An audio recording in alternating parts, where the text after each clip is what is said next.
Let's my good news. Let's my good news.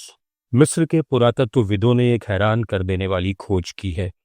उन्होंने मध्य मिस्र के अल गुरैफा इलाके में 3,500 साल पुराना एक कब्रिस्तान खोजा है, जिसमें ममियां, मूर्तियां, ताबीज, कैनोपिक जार और एक बेहद खास चीज मिली है, बुक ऑफ द डेड, यानी मृतकों की पुस्तक की 43 फीट लंबी पपीरस स्क्रॉल पर लिखी एक पूरी प्रति।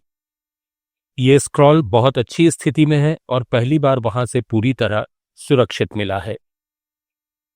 माना जाता है कि ये ग्रंथ आत्मा और जीवन के मार्गदर्शन से जुड़ा है और प्राचीन मिस्र के धार्मिक विश्वासों को दिखाता है। ये खोज बताती है कि मिस्रवासी परलोक और दफनाने की प्रक्रिया को लेकर बेहद जागरूक थे। पुरातत्व विशेषज्ञों का कहना है कि इन चीजों को मृतकों के साथ इसलिए रखा जाता था ताकि उनकी आत्मा को अगले जीवन में आगे बढ़ने में मदद मिल सके। मिस्र की सर्वोच्च पुरावशेष परिषद के महासचिव मुस्तफा वजीरी ने इस खोज को बहुत दुर्लभ और अहम बताया है। मिस्र के ही लक्सर शहर में नील नदी के पश्चिमी किनारे पर एक 3,500 साल पुरानी शाही कब्र की खोज हुई है, जिसे इतिहासकार थूटमोस द्वितीय की कब्र मान रहे हैं। ये वही क्षेत्र है जहां पहले प्रसिद्ध बाल राजा तूतनखामुन की कब्र मिली थी। इस नई खोज में दीवारों पर उकेरे गए लेखों और पात्रों पर खुदे नामों से ये पुष्टि हुई कि ये कब्र थूटमोस द्वितीय और उनकी पत्नी हत्शेपसुट की है।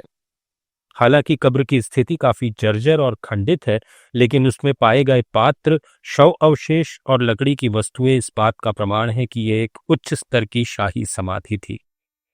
पुरातत्वविदों का कहना है कि इस खोज से हमें उस दौर के राजाओं की अंतिम संस्कार परंपराओं, उनकी धार्मिक मान्यताओं और आत्मा से जुड़े विश्वासों के बारे में महत्वपूर्ण जानकारी मिलेगी।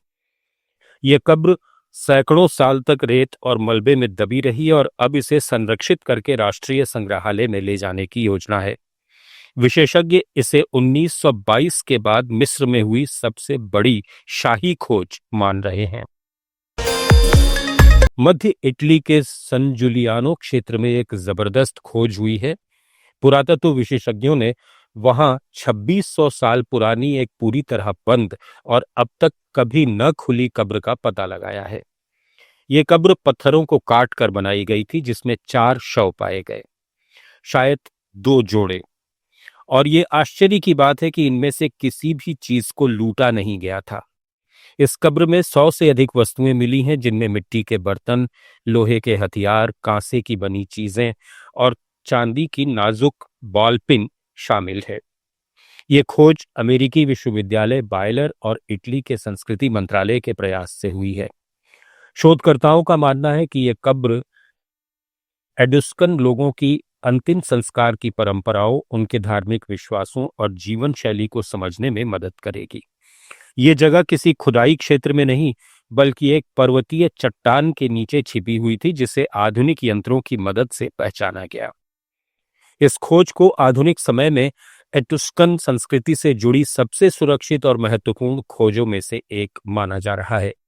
विशेषज्ञ इस कब्र में मिली वस्तुओं को अब संग्रहालय में प्रदर्शित करने और डीएनए और रासायनिक जांच से इनके इतिहास की गहराई तक पहुंचने की तैयारी कर रहे हैं।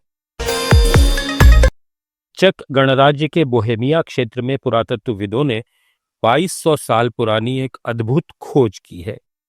उन्हें यहाँ लौह युग से संबंधित एक प्राचीन सेल्टिक नगर के अवशेष मिले हैं, जिसे उस समय का व्यापारिक, धार्मिक और सांस्कृतिक केंद्र माना जाता है।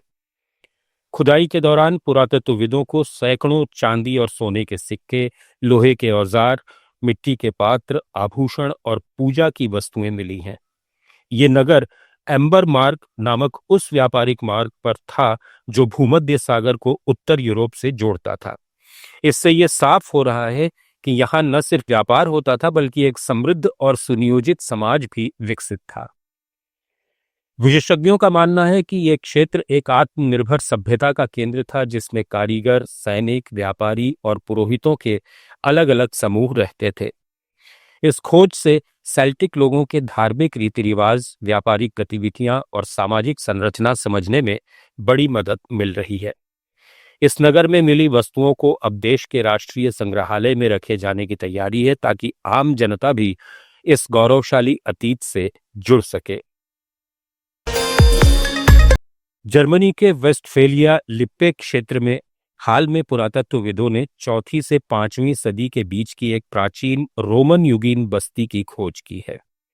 ये बस्ती एक निर्माण स्थल पर खुदाई के दौरान सामने आई, जहां 2 बड़े घर, जल निकासी की व्यवस्था, कब्रें और सैकड़ों कलाकृतियां मिली। इस स्थल से प्राप्त 750 से अधिक वस्तुओं में सैन्य बेल्ट की बकल, मिट्टी के पात्र, लकड़ी से बने घरेलू सामान, चमड़े की बनी वस्तुएं, यहां तक कि कीड़ों के पंख तक संरक्षित अवस्था में पाए गए। ये सबूत दर्शाते हैं कि उस काल के निवासी काफी उन्नत जीवन शैली अपनाते थे और रोमन संस्कृति से गहराई से जुड़े हुए थे। इतिहासकारों का मानना है कि यह स्थल रोमन साम्राज्य और जर्मनिक कबीलों के बीच हुए मेलजोल और सांस्कृतिक आदान प्रदान का प्रतीक है।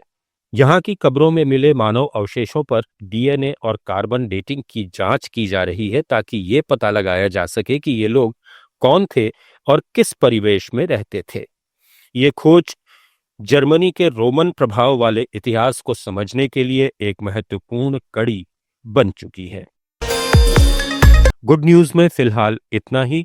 जुड़े रहिए लेट्स माइक के साथ। आप सुन रहे थे let's mike more than radio. Follow कीजिए हमें हमारे सोशल मीडिया प्लेटफॉर्म्स पर। It's time for news. It's time for More Than Radio. Presenting the first radio news app, Let's Mic.